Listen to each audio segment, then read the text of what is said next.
Charchi, what's going on there, brother? Hi, my man. Been too long. Excited to talk to you again and getting frothy for the draft. Yeah, so you, likewise. So you're coming back for the draft party radio show at US Bank Stadium. How excited are you for that? Well, I'm extremely excited because we've done this for years, Paul, including some, you and I have been a part of some weird things that have happened with the NFL draft. You've got when Mike Tice had to come on stage and tell us to calm down. We were there for that. Mm-hmm. We were there for Laramie Tunsil. Yep. When we're about to start the show and here's Laramie Tunsil in a gas mask. We were there for that. We managed the COVID shows. We've got a long history here, and it's going to be another this is an incredibly important draft. 2010, very impactful. 2010. We're waiting for the penultimate pick in the draft. And we're at Jimmy's in Vadnais Heights, and Spielman trades out of it at like 10:50 in the evening, and we got to wait till the next day. Put that on the ledger too, right?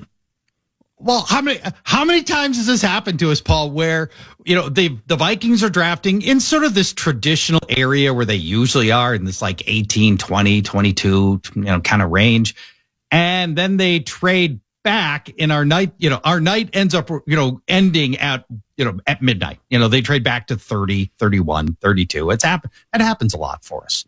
Hey, Vikings and the NFL draft overall in a second. Let's get the 2026 season quick twitch fantasy football stuff going. And here's what I mean.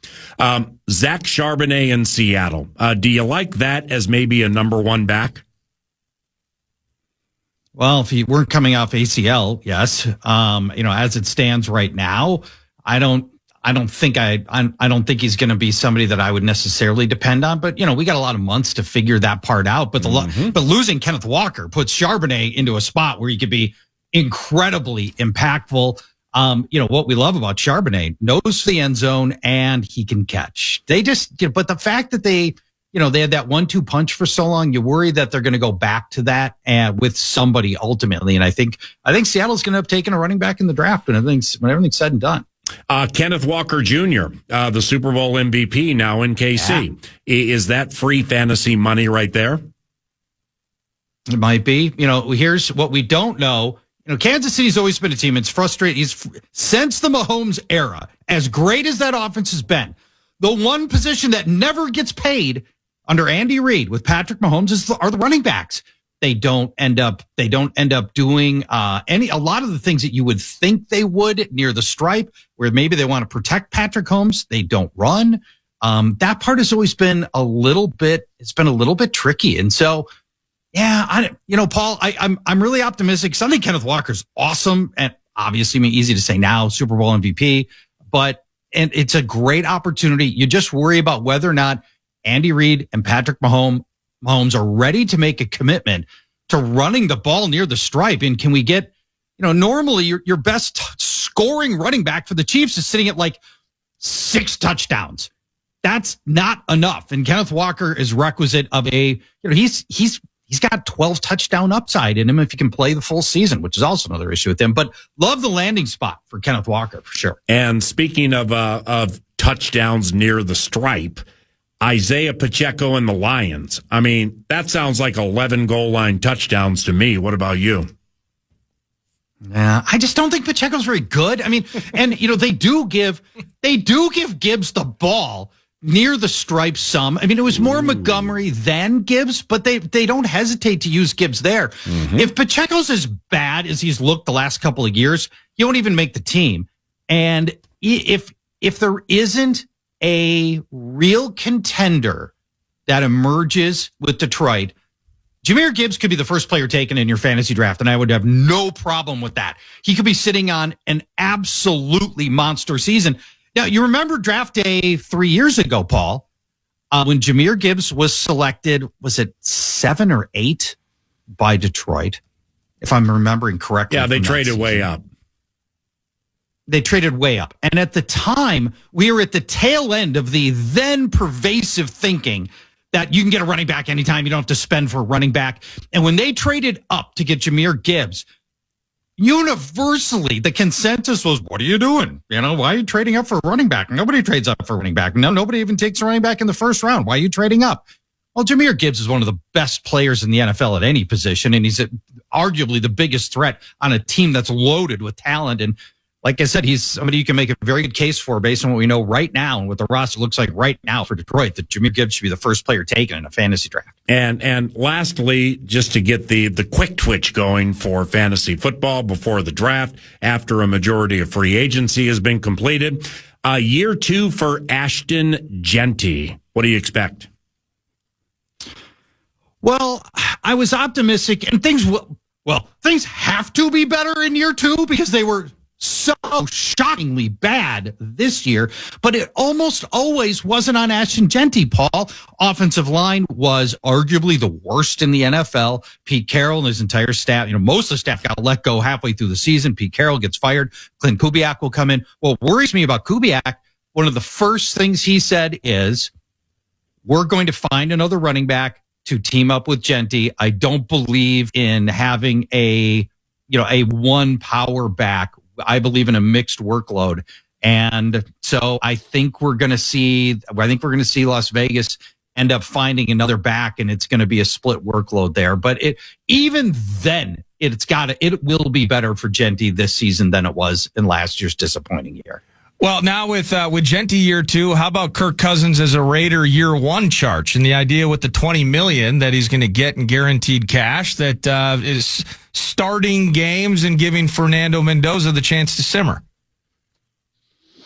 I heard you guys talking about this with Adam Kaplan, and I think you're right that Cousins is your likely week 1 starter, even though Mendoza's, he's capable of being a week 1 starter, but we've just seen so many more better success stories on guys that wait, and Cousins gives you the luxury of doing that. And he also gives Mendoza the luxury of learning from a seasoned pro who's going to go about business the right way. And, is Kirk going to be dynamic in this offense, throwing to Trey Tucker and Jack Becht and Jalen Naylor? Well, no, but I think he'll set the table well for Mendoza, who probably takes over, maybe roughly mid-season, when Las Vegas has been mathematically eliminated near Halloween. And then, you get to see what you got in Mendoza at that point.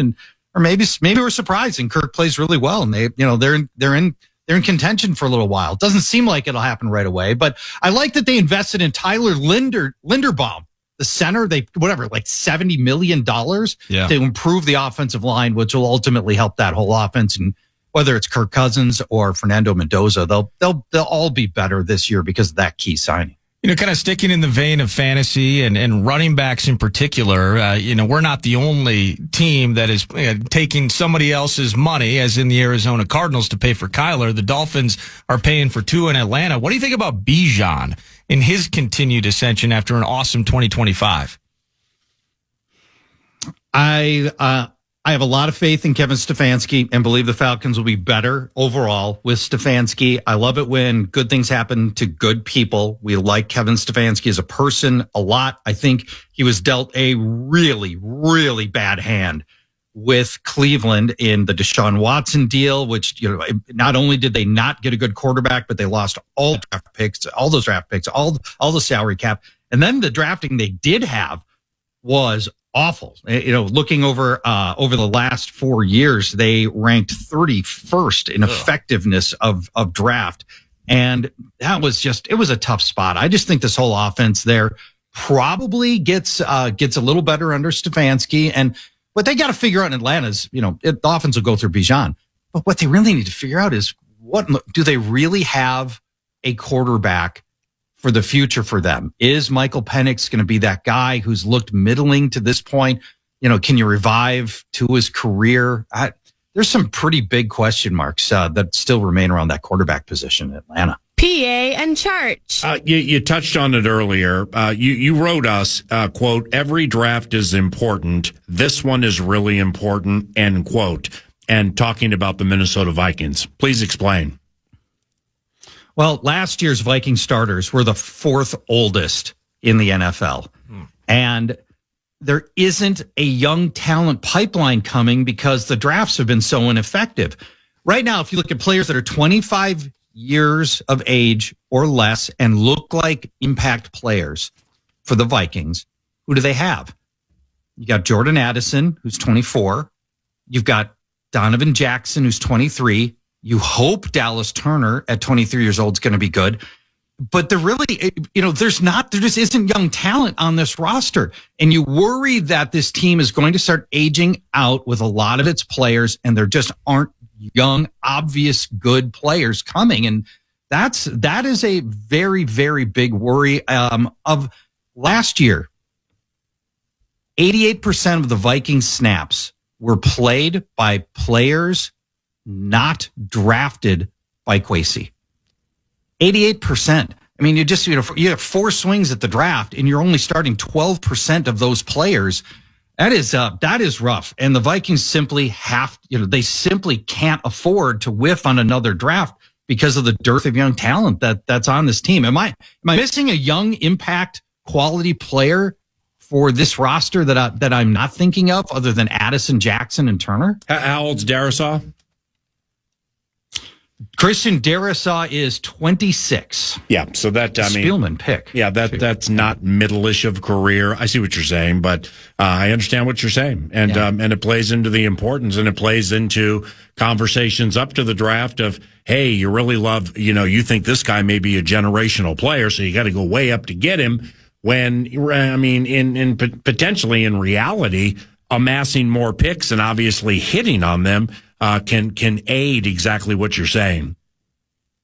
Yeah. Now, I've thought a lot about whether the Vikings would be a better candidate to move up or move down in the draft from 18. Here's the problem with moving down. If you believe safety is a major need, I do. I think most people do. Here's what's really interesting about sitting at 18. 18 is the first of 6 straight teams that need safety help. Minnesota into Carolina, Dallas, Pittsburgh, the Chargers, and the Eagles all need safety help. And so if you're thinking, I really want to get a quality safety out of this draft, moving down, the Vikings are not going to be in a spot to move down. Because those next 5 teams all have safety need as well. So that I don't know that the Vikings are in a great spot to move down if you want to fix safety anyway. You could move down and try to address center and some of the other team needs, but you can't even move that far from that. San Francisco could take center at 27. Houston could take center at 28. Miami at 30. New England at 31. They cut Garrett Bradbury. So you can't move down very far and still feel great about filling the safety and center needs that this team has got. But to that point you were making about how important this draft is, how old this team is in many respects, the limited reps you're getting from those young contributors, move up, move down, stick and pick at 18. Doesn't it feel kind of like best player available? I mean, trying to thread the needle and combine that. I think every team wants to, right? Every pick, this is the best player available. Oh, and we absolutely needed that. You find ways to make great players, contribute to the team. But is this a stretch where it's whatever it is at 18, if they do move back in the end, that they need good players that can fill these spots and contribute early? I heard Kaplan talking about this, and I look, in an ideal scenario, yeah, just take the best player available, but life doesn't work that way, and teams don't draft that way. Everybody says best player available, but then when their picks come up, especially early in the draft, they're trying to fill starting spots on their week 1 roster. I mean, if it's not, if the Vikings don't come out of the first 2 days of the draft with a safety, who's playing safety? I mean, we got Josh Metellus, Theo Jackson, Jay Ward. 2 of those 3 going to be starters. If they don't take a center on day 1 or day 2, well, then you're going to go to war with Blake Brandel? Maybe you can. I mean, he is non-awful, as we like to say. There's a ton of teams that need center in this draft cycle. I've got it listed. I got 10 teams that need center. That's going to be tough. So, in a perfect world, yeah, it'd be nothing but best player available. I just don't think that's realistic when you've got a lot of need for the Vikings. To me, safety, center, cornerback are all spots where I just think you have to prioritize those positions. Yeah, prioritize. I get where you're going with that, and not necessarily. We don't have to necessarily dig into names, but it sounds like okay. So if a safety is in that spot and available, and you're worried about this cliff, this avalanche of the next 5 or 6 picks, but a Kenyon Sadiq is there. And he wouldn't be here, but like a Jeremiah Love, we spent some time conversing with him. I mean, those. In those moments, that does feel like best player available. And you know what? Theo Jackson is going to play. And we're just going to have to score a few more points a game, potentially, if things aren't going the right way on the back end of Flores' defense. Let Flores run some magic with maybe not his preferred group out there. Best player available in that regard, wouldn't it be? Well, yeah. I mean, I think there's a scenario. Carnell Tate sitting there at 18. You're like, well, okay. We probably have to blink. Speaking of which, I'd like to think internally. They've already decided what they're going to do with Jordan Addison. So they picked up the 5th-year option on him, which wasn't necessarily a given, but I think they did the right thing in doing it to buy themselves another season. You can figure out more of what you got. But I think they kind of need to know already internally whether or not he's going to be there. Because if he's not, now Mekhi Lemon is suddenly an option at 18 and a realistic one because that he could fall there. And you just start thinking about wide receiver because if you know Addison, whether it's performance or it's personality, if you don't think he's going to be on the team in a year or two, well, then best player available at wide receiver becomes an option for this team at 18 as well. But does it ever, given that they've already invested 2 first-round picks in that position with Jefferson and Addison himself? So that would be if they make that selection on that Thursday night, that's saying we intend to trade Jordan Addison, wouldn't it? Yeah, I mean it would put the timer on Jordan Addison for sure. And it might mean that you trade him this season or even on draft day or over draft weekend. That is a possibility as well. If you do go wide receiver here, if this team decides Jordan Tyson is going to be the pick, that would certainly be a sign. At least if you're going to play the best player available, regardless of position, wide receiver does get interesting for the Vikings if you don't think Addison's going to be here. So pick 18. Maybe we jump into a couple of names. Dylan Thieneman, I think, it's not just the steamiest in every mock draft. It's a player I think that every team should covet, and he's going to be a Thursday night pick. And now we just got to wait and see earlier than later, likely where he goes. Maybe it's the Vikings, but Avion Terrell is a guy that I brought up yesterday when we were doing our Thirsty Thursday. Just some players we're thinking about, and again, many options for the purple. The idea of going after a corner, Trey Waynes 2015, Mike Hughes. We did not light the fuse with Hughes in 2018, sadly, and then Jeff Gladney in 2020.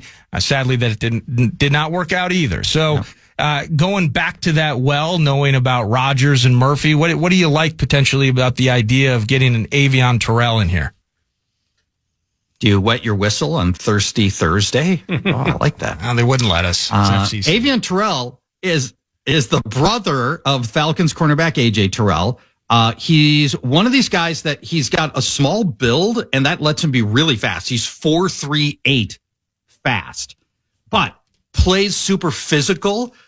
Excellent ball skills, 21 pass breakups the last 2 years. Unafraid of tight coverage. He plays much bigger than his size. He's only 5'11", 185. So you're a little short, you're a little light. He doesn't have the length of arms, to the overall size concern, but he's willing to play physical and absolutely in play for the Vikings at 18. In fact, right now, today, with the change my mind over the next, 3 weeks minus 1 day away. I've got Avion Terrell going to Minnesota. So if you were to identify for your preference at 18 for the Vikings, Mr. Paul Charchian, in what order would it be 1, 2, 3 with a right to change the opinion? Dylan Thieneman is the guy that I want to see walk in because it's extraordinarily convenient that he basically is Harrison Smith. But he really is. And it sounds like the laziest take of all time, right? Oh, well, we'll just get Harrison Smith's replacement. And this guy happens to play just like Harrison Smith. the super raginess for Dylan Thieneman all over the field. He has an incredibly strong tackler. He's got ball skills. They line him up at the line of scrimmage all the time. And then he'll do just like Harrison Smith at Oregon. They'll do all the same things from that slot position where he will either rush the quarterback, he'll play slot corner, or he'll drop into safety coverage, just like Harrison Smith. I mean, Thieneman's a guy. I had a football guy tell me, I'm not sure where Thieneman's going to go. It was somewhere after 12. Dallas is probably the highest spot where Thieneman's going to go. And he wouldn't get by all these teams that need safety we talked about between Minnesota, Philadelphia, 23. But he said every team's going to look back and go, man, I wish we'd have just taken Thieneman. He is such a known quantity, and the likelihood of him panning out is extraordinarily high. So, I mean, the only knock on him is he doesn't have high-end speed, but he does everything else well, and he's such a great fit for Brian Flores. To me, Thieneman, number one option among players that could be here. I would love it. If one of the elite cornerbacks, Mansour Delane from LSU, it would be available. And because he has also got some safety to him, I think Flores would love the position flexibility that he brings. Elite tackler, which is super important, plays man really well, very fast for somebody for a bigger corner. Excellent route recognition. Get this. Mansour Delane gave up a passer rating last year of 31. If you throw the ball into the ground on every play, your passer rating is 32. Teams would have been better throwing into the ground than throwing at Mansour Delane, and that's another option for me if he can fall. I don't know that he falls to the Vikings. I've got him right now sitting at Dallas at 12.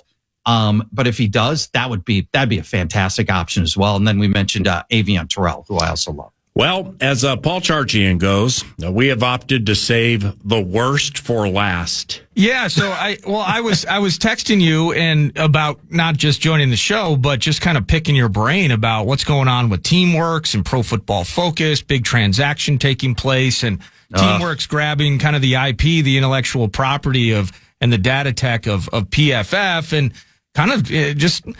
So, shutting the doors on what has been an incredible content creator among fans and has been a big talker and creator of just the landscape around football and in fantasy sports and in reality sports. And, I just wanted your take on that as a guy that spent so much time in the fantasy industry, a guy that's incredibly familiar with Pro Football Focus. Like, what's going on with it? What's next? And what kind of an earth-shaking impact is this?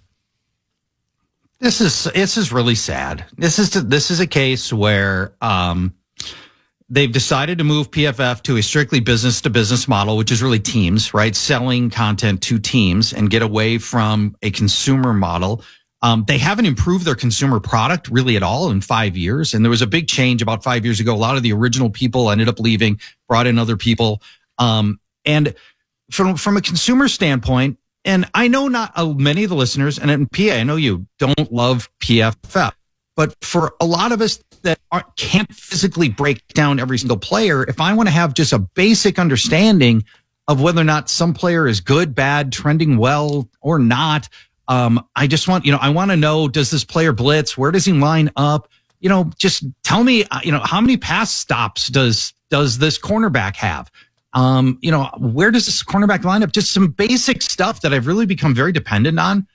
If that part is not going to come back, and it sounds like it won't, I'm going to feel underprepared for this coming season. And I think there's a lot of people that, we've come to appreciate and maybe take for granted that there was data available, even if you just didn't love the data and didn't always agree with it, but there was a data available that no one person could ever do themselves that PFF had. And now we're going to have to either find somebody else, maybe some of the PFF people. We're going to band together and create a new company. I don't know where it's going to land, but it's sad to see it happen. Well, I have a lot of respect for what they built with Pro Football Focus. And you and I have chatted about it so much. I mean, I had a singular problem with the releasing of the figures and the numbers off TV copy and what they amass on Sunday night. Then they changed them on Monday and Tuesday.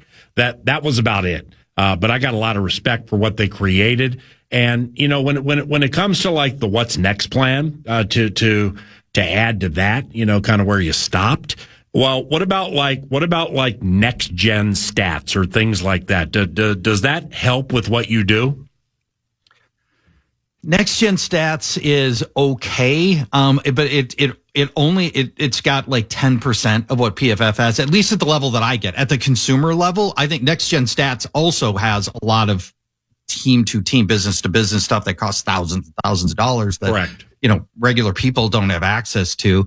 I will be very interested to see. There's a lot of fantasy companies out there that were buying PFF stats, some specific stats, reshaping them, looking at some of the data, even non-public facing data, and then presenting it. And I'll be very interested to see if those companies can find a way to do it themselves and keep giving us great inside play to play stats that we've been relying on PFF for. It's a bummer. I was going to ask. When you sell a company to another company, anything can happen. You don't always know how it's going to turn out. Well, that's what I was going to ask you, Charch, in terms of filling the vacuum.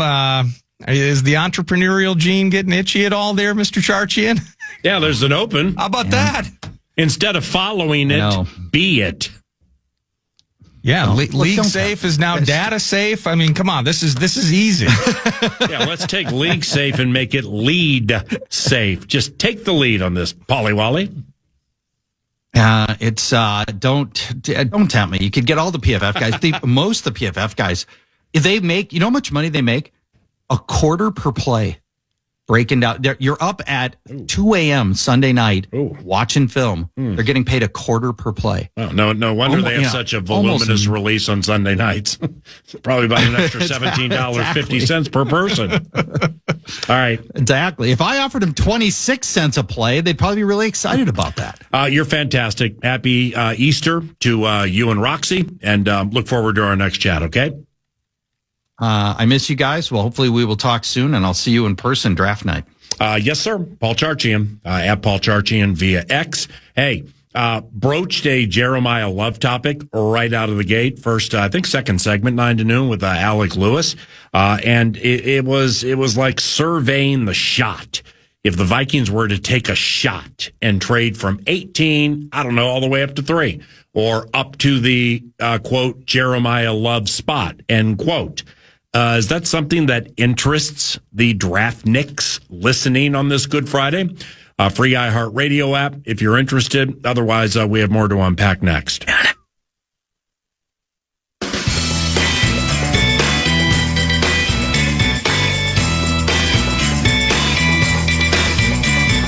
Talkbacks 9 to noon, free iHeartRadio app. You hit that microphone, you give us up to your best 30 seconds.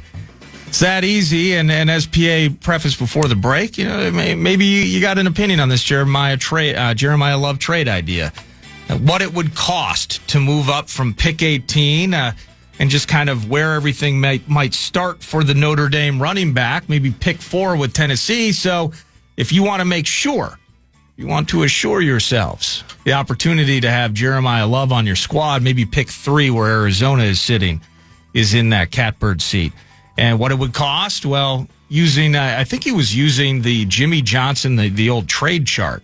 I've seen the Jimmy Johnson chart. I've seen the Rich Hill chart, kind of the point system that is applied to various draft picks, and just using that ideology, finding his way to this year's first. So you swap 18 and 3. We know that. You're giving them this year's second round pick. Okay, that's pick 49.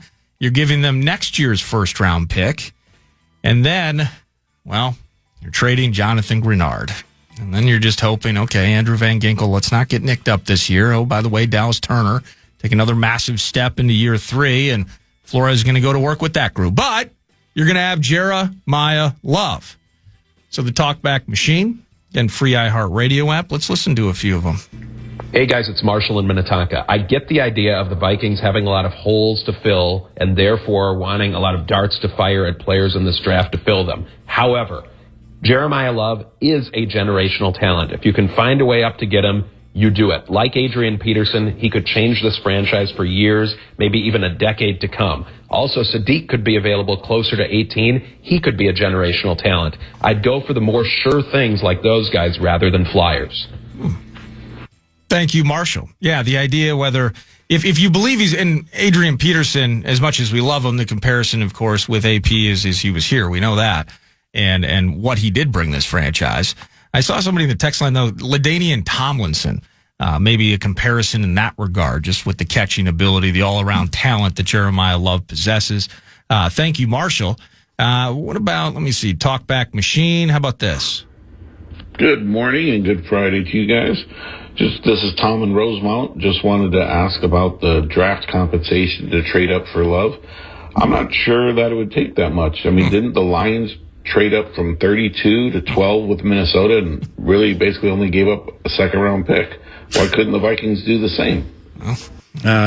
Might have been a little more in there, but the compensation when it comes to surveying the shot, I mean, it sounds like too much, doesn't it? Specifically, if it includes Grenard, I mean, with this individual team, so you get that guy, but see just because now 3 people this week have formulated the opinion with me that this guy could be generational. Well, it doesn't mean they're going to be right. Yeah. And if they're not right and you don't have a first-round pick next year, you lose 49 this year, you don't pay Grenard. Kaplan's right. Look at Grenard's deal. He's underpaid. And whatever else ancillary goes into the thing, it just from 18 to 3 for this team, and you lose Grenard, it's just so difficult to analyze. It's a lot, and I would also say, I mean, just what you put together with that draft chart, the Jimmy Johnson one, I believe. No, not Jimmy Johnson. It's the most updated one. Okay, Jimmy Johnson's got a little archaic, but props to Jimmy Johnson. Because there's Rich Hill, there's Jimmy, there's other ones. Okay. Yeah, Jimmy started the concept, so OG. I mean, he's ODG, original draft guru. Yeah. But the numbers are close to the same. But anyway, you were saying? Well, it's just, I did from 18 to 3. So even that talkbacker talking 32 to 12. Yeah. By the way, we were all surprised by the lack of return we got for going down 20 spots. So really, like, what? I can't. What was the person right? I can go back. Go ahead. You chat. I'll figure it out. But it was something similar to that. We were all shocked by that. 3 and 12 are different in terms of what you're moving up, and you're not moving up a full 20 spots, but you're moving up into the prime, gotta have it, gotta make hay, day one type of blue chip area, to the degree that even that amount of currency you threw out there, next year's first and a second plus Grenard, effectively, other than the pick swap. I wonder if that's not even enough. Like, I'm starting to think like the 2028 first round pick or something to that degree, as you're trading with an Arizona team that is sitting there and their radio stations and their rabid fan base, whatever exists down in the Phoenix, Scottsdale area, they're talking, man, we have 10 holes to fill, and we would love that. But if we're going to move out, we got to make sure that at least one of these guys is starting for us day one. We're going to make it hurt. If you want to come up and you love this guy as much as you do, it's going to be painful when you open that wallet and the moths come out and then you find whatever draft pick currency you got rattling around in there. So I just wonder if it's even attainable based on the baseline that you put together, which then starts to get into the territory of this team's old. This team does have a ton of spots. You talk about the future of what is potentially an unknown, but potentially a generational talent, right? Combined with what you feel is a generational talent, and he's on your team right now, and Justin Jefferson. And so how do you help cultivate something with the generational talent that you do have currently in the mix? Yeah. And just whether it's bolstering the defensive side, I'm starting day by day, just starting to fall more and more in love with the idea of an offensive lineman at some point, as we look at, maybe the backside of prime for a Brian O'Neill. It's starting to get in my head as being, wow, that's too pricey. I might be out. But then I watch Jeremiah Love highlights, and then I want to spend whatever it takes to get him. We got ripped off. You're right. We got ripped off. I mean, as the Yeah. I mean, I think it was literally just a second round pick, and then we had to make another trade. Yeah, well, the trade, according to what I'm seeing here, the Lions-Vikings 2022 first round trade. The Lions traded with the Minnesota Vikings to move up and select wide receiver Jamison Williams at the 12 spot. Detroit traded 32, 34, and 66 to Minnesota in exchange for 12 and 46.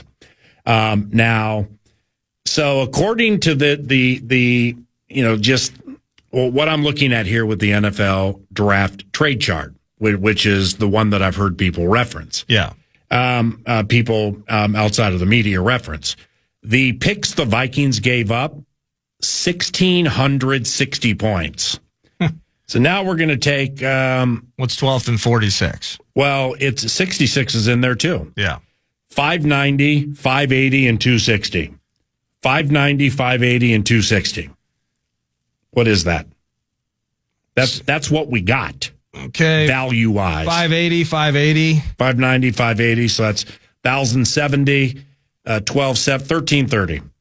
Wow. Yeah. So we got 3 picks. I mean, effectively what you did. We basically gave the equivalent. What's 370 per the chart? We basically gave the equivalent of the 53rd overall pick. Yeah. Or just, wow. I mean, in the end, you did a pick swap. You got your second round pick 46 up to 34, and then you added a 6. So you moved down. 20, I messed up the numbers. You moved down 20 spots. Yeah. To raise your second round pick a bit and added a third. And then in the end, I think they did trade back from 34 because they got the second pick because they had Andrew Booth and Ed Ingram. Yeah, we gave 12 and 46. Holy cats, my man. So and then the player didn't work out. Yeah, so here's the answer, long-winding answer to Tom's question. Why can't we do that? It's because we're not working. Kwesi's not the general manager of the Cardinals. That's the problem. And what I did in the second segment of the show is to get Notre Dame running back Jeremiah Love. You probably need to get to the 3 spot. You probably need to work with Arizona, then hope the Jets don't play games and snipe you at 2. The Arizona draft trade chart numbers 2,200. Minnesota at 18 is 900. So you got 1,300 to make up there. Base next year, but then you got to figure out what is next year's first round pick for the Vikings maybe going to be like. All right, so if you can sell them on 25, like maybe we'll pick 25 next year. That's 720 points. You still got 600-ish to make up. The Vikings' second round pick would be included at 49. That's 410. You still got 200-ish points to make up. And that's assuming Arizona doesn't want some type of luxury deal, because we are giving you what everybody thinks and maybe knows is going to be generational talent on offense. And everybody wants that because it puts seats in the stands. Yeah. So you got the pick swap, then you got next year's first, then you got this year's second. And so you're still 200-ish points shy. All right, well, yeah, you keep the rest of your picks after that. And if you move Jonathan Grenard, you have to identify him as a mid-third round pick.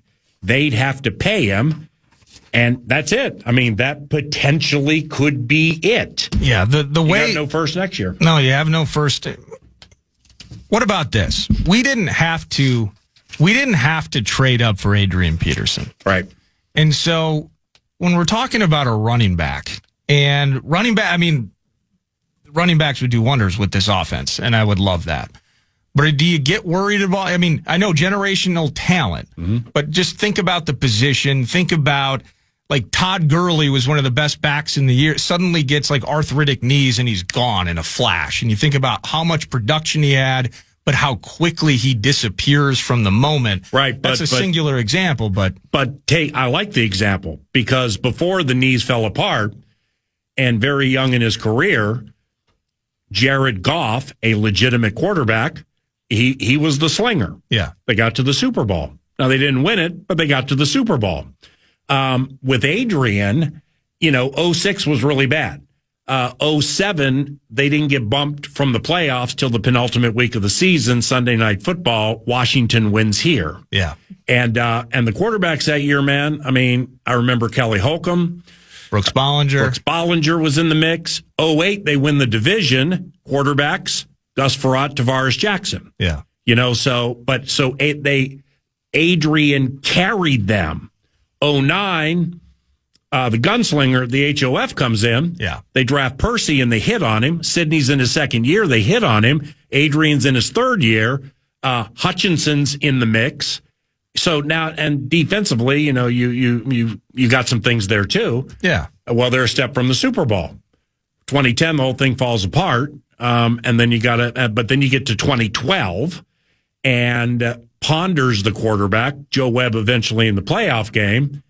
Peterson wins the MVP and carries them to the postseason. He does. So that's, when you say a running back, right? What they can do in a passing league. Yeah, he was different. Well, that's the whole emphasis of the point of the conversation is that if this guy is generational, and these people talking to me and you heard on the radio today, and Alec has talked to people too that said, yeah, he's generational.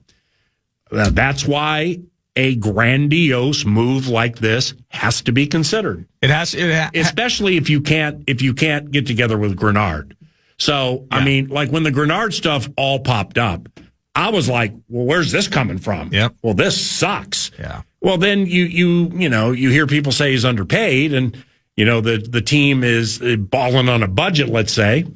We're getting Rosenhaused. Yeah. So, whether we're getting Rosenhaus or Rostenhousted, the draft's in 3 weeks and all of this is pertinent at this moment. I can't wait until tomorrow. Everybody have a great Easter weekend, 9 to noon. Back with you on Monday with the Monday mock. Box in the Box Tuesday, is that set? If I just got to confirm it, but I think we're going to do it on Tuesday. Kraken in town. Deep season for the Minnesota Wild. The conversations yesterday were, in the estimation of yours truly, rich and humorous and informative. And I'm really happy the Wild won last night, even though I don't mention this much on KFAN. Unless it's like 19 in a row for Mike Yo. 19 in a row for Mike Yo. Unless we do a Vox in the Box and the team wins like 19 consecutive, like when Yossi was here. 9 to noon was on a little bit of an L streak, kind of a little bit of a skein. Yeah, where Vox in the Box radio shows, they weren't winning. And now the next one to snap are the days that we interview Finchy. Now I don't know what that is like when they play that day. And we had Finchy on, but they lost to Detroit last week, and we had the head coach on a couple of days ago. So personally speaking, I don't believe in luck. I don't believe in superstition, but that doesn't mean other people don't. So well done, Minnesota Wild, and we hope to see you on Tuesday. Happy Easter on behalf of 9 to noon. The program featuring the Tenna Fitzgerald is around the corner, young Maxwell by his side. And thanks for listening to FM 100.3 KFAN. May God bless you and all of your families. Have a great Easter. Bye. Good times. Ain't we lucky we got 'em? 9 to noon. Good times.